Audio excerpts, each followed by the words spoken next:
Hear that? Holy crap. I'm pretty sure that's a Bigfoot. Let me tell you a story. Welcome to Season 2. Welcome to the Season 2 opener of Bigfoot Campfire Stories. Every once in a while, a story comes in that seems like the perfect encounter one could expect to hear. An Easter trip to the hills for James and his family turned out to be just one of those cases. Let's hear his story. Joey and Tommy, my two boys, and I decided that this was the year for Easter, and we'd take in some early fishing up at Lake Shasta. Since the rains had returned and the lake was full once again, my childhood fishing spots would be good. So we loaded up our camping and fishing gear and headed for the mountain. We decided since the water was so high and the boys were well into their teens, that the Ski Island Boat-In campground would be the thing to do. We could fish by day and camp out at night, and it should make for a great long weekend. We drove all the way up to the mountain. We put the boat in at the marina, and with all of our camping gear loaded inside, then parked and locked the truck for 4 days on the lake of fun. We surely shouldn't forget.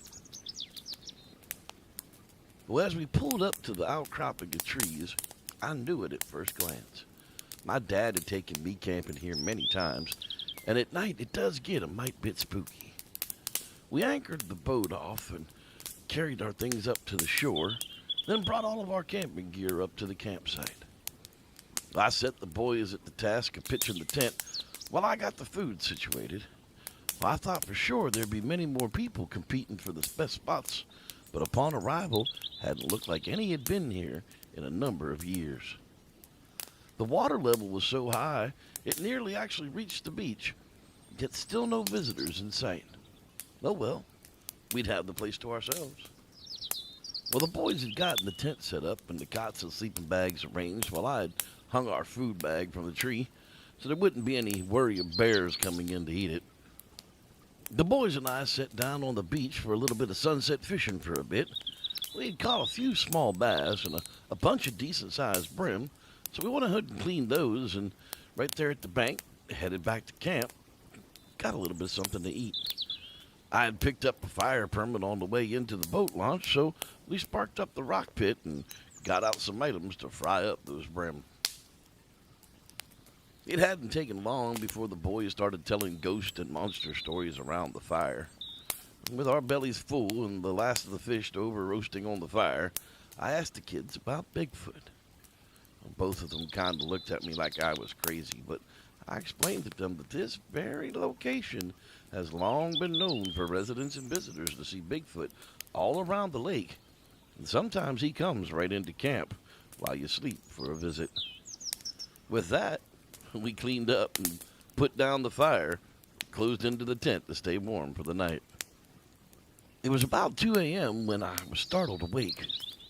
Joey, the younger of the two boys, was rocking me awake, afraid that something had taken his brother in the night.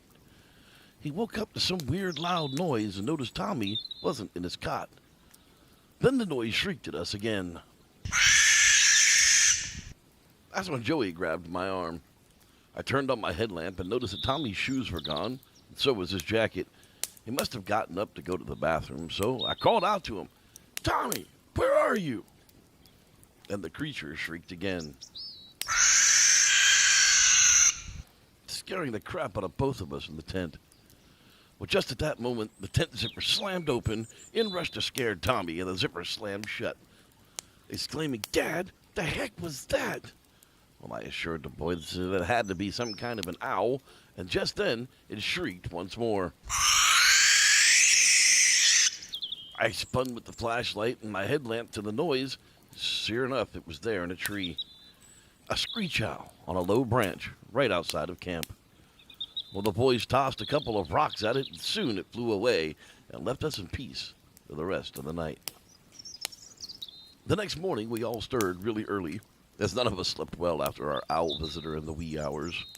So we cooked up a quick breakfast and all piled down into the boat.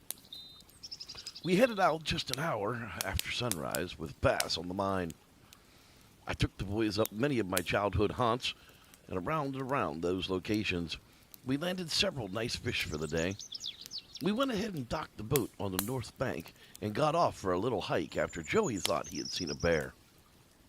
None of us had ever seen a bear in the wild, and I knew it could be safe enough as long as we stayed together, so off we went for a small adventure. We hiked around the hills for a good hour when Joey had to drop a number two. So we set him up behind a bush and we played lookout until he finally finished up. Just as he was pulling up his pants, he yelled out, "Hey, there goes the bear!" And he took off from behind the bush in pursuit. Well, I yelled after him to wait for us, but quickly he was already out of sight. Well, Tommy and I picked up our pace and we began to run after him, and after a moment or two, we found him standing near a big clearing, not moving or speaking at all. He pulled me down to ear level and he whispered in my ear, "It wasn't a bear. It was walking on two legs." Well, I stood up and processed that information for a moment or two. Do I question what I just heard, or do I take him at his word? Well, a moment later, I would have the answer to that question as Joey began to tear up and he began to cry. He was shaking and trembling. He was begging to leave right then. I asked him what was wrong, and all he could do was point. When I followed his direction, I zoned in on what he had been seeing, and not 40 yards from where we stood, there was a Bigfoot looking back directly at us. He gave the feeling of being much bigger than I was, covered in a reddish-brown hair, not fur. Creepily long arms that moved unlike any other animal I'd ever seen before. His head set low on his shoulders and kind of hunching forward as if it was getting ready to run directly at us. Well, Joey cried out, and Tommy finally zoned in on what we were seeing. He grabbed my arm and pulled us away. It was as if Joey and I were in some sort of a trance and couldn't move. The longer we stared, the more trapped we felt and would become. The spell somehow was broken when Tommy grabbed us and pulled us away. I watched the Bigfoot turn and head the opposite way as I pulled Joey from his trance as well. It almost felt like time was standing still as we stumbled our way back towards the boat. We hadn't really paid much attention to where we had gone and entered into the woods. It seemed like a really long time until we finally hit the shoreline, and still the boat was so far up the coast, it seemed that we may never reach it. After another 45-minute hike of walking the shoreline, we finally reached where we had beached the boat, and sure enough, there were very weird giant footprints leading from the woods down to the boat and back to the woods again. Now, I wanted to follow the track, but the kids were just too freaked and insisted that we get off this bank now, and I can't say that I blamed them. What started out as a 1-hour hike to see a bear nearly lasted 4 hours and took up the rest of the day. So much so that by the time we reached the boat in campsite, the day's light was gone, and our chances of leaving tonight were gone with it. There was just no way we could pack up camp, load the boat, and get out in the dark without somebody getting hurt. And the boys had finally settled down from the encounter. Maybe it'll be okay, and we can finish out the night and then leave in the morning. By the time we settled in, it was way past dark, and I mean very dark. We quickly got a fire going, as none of us wanted to sit around in the pitch black. It didn't take long for the fire pit to roar, so we gathered up all the wood we could find, and we could make a little bit of food. We sat quietly by the fire. Small conversation between us passed most of the hours until finally Tommy spoke up and said what we'd all been thinking. "Dad, we saw a living, breathing Bigfoot, didn't we?" What could I say to him but, "Yes, son, we certainly did. But what should we do about it now? If we go into town and start blabbing about seeing a Bigfoot out here, people will think we're insane. We have no proof of what we saw, and most people will try and talk us out of what we know to be true. So I kind of ask, what do we do about it?" Well, just then Joey spoke up and said, "We don't do anything about it, Dad. We simply know between us that they're real and out here, and we'll be more careful when out in the woods by staying together. No need to make the neighbors think we're any more crazy than they already do. Tommy and I agreed that was probably best.